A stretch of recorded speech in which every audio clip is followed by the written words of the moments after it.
ఆదేశాలు ఏమైనా ఉన్నాయా, లేదా ఎవరు డెసిషన్ తీసుకొని పూజ చేశారు? ఇది యాక్చువల్గా సార్ మొట్టమొదట అక్టోబర్లోనే వాళ్ళు మొదలుపెట్టుకోవడంతో వాళ్ళు మీరు అంతా ఉన్నారా, లేదంటే మీకేమైనా కోర్టు ఆదేశాలు ఉన్నాయా ఇల్లు కోరుతామని? మరి మీరు ఎందుకు కూర్చారు orders?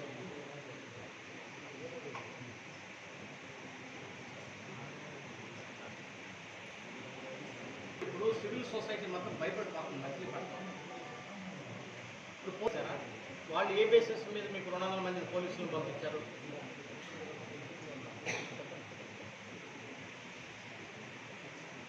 You are a responsibility officer. మీరు సొసైటీకి మీరు ఆన్సర్ చెప్పాలి కమిషనర్ గారు.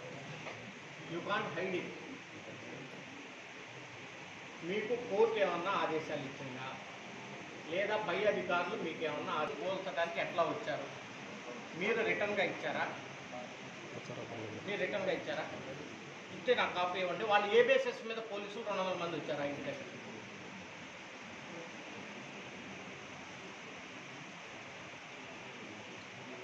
చెప్పండి సార్, ఏ బేసిస్ మీద మీరు పడగొట్టారు?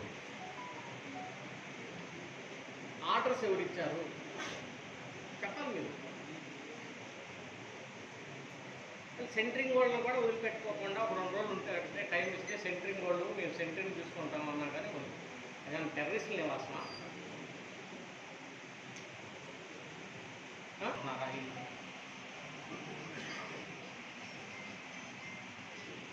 లేదు చెప్పాలి. మీరు అలా నిలబడితే పోతుంది, ఆన్సర్ చెప్పాలి. దానికి ఇల్లు కూల్చేటువంటి it's not a small issue, చిన్న విషయం కాదు అది. ఇల్లు కూల్చటం అనేది స్మాల్ ఇష్యూ కాదు,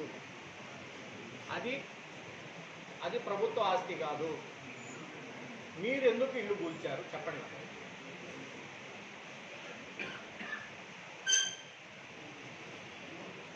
ఏ సమాధానం చెబుతాం సొసైటీకి మీరు చెప్పండి. ఇప్పుడు మీరు అధికారి 2 సంవత్సరాలు ఇక్కడ ఉంటారు, వెళ్ళిపోతారు. మేము ప్రజాప్రతినిధులు. నేను ఎక్కడ చూడలే ఇల్లు కూల్చేయటం ఒక ప్రైవేటు వ్యక్తులు 2 ఆస్తులు తగాదొచ్చి ఒక పక్కన పోయి వాట్ బేసెస్ ఎట్లా చేస్తారండి మీరు? వాళ్ళు లేడీస్ కాళ్ళ మీద పడి ఏళ్ళ మీద పడి బట్టలాడుతూ ఉంటుంటే మిమ్మల్ని అందరినీ పోలీసులందరినీ పక్కకి నెట్టేసి ప్రైవేట్ ఆస్తిని కూల్చాల్సినటువంటి అవసరం మీకేముందండి? ఎట్లా కూల్చారని చెప్పమంటున్నాను నేను అనేది. మీరు ఏదన్నా పని చేయాలి అంటే ఏదో ఒకటి మీకు ఉండాలి కదా, అధికారం ఉండాలి కదా. ఏ అధికారంతో మీరు కూల్చారా ఇల్లుని? మీకు ఉన్నటువంటి అధికారం ఏంటో నాకు ఇవ్వండి, లేదా మీకు వచ్చిన ఆర్డర్ ఏంటంటే ఇవ్వండి.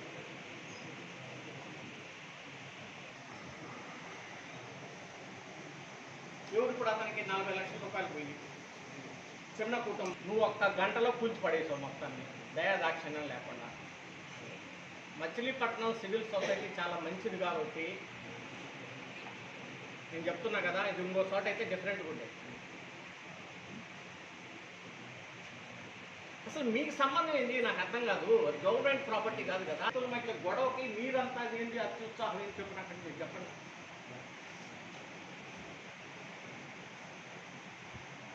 ఎందుకు చేశారు మీరు? తప్పు ఎందుకు చేశారు ఒక ఆఫీసర్గా?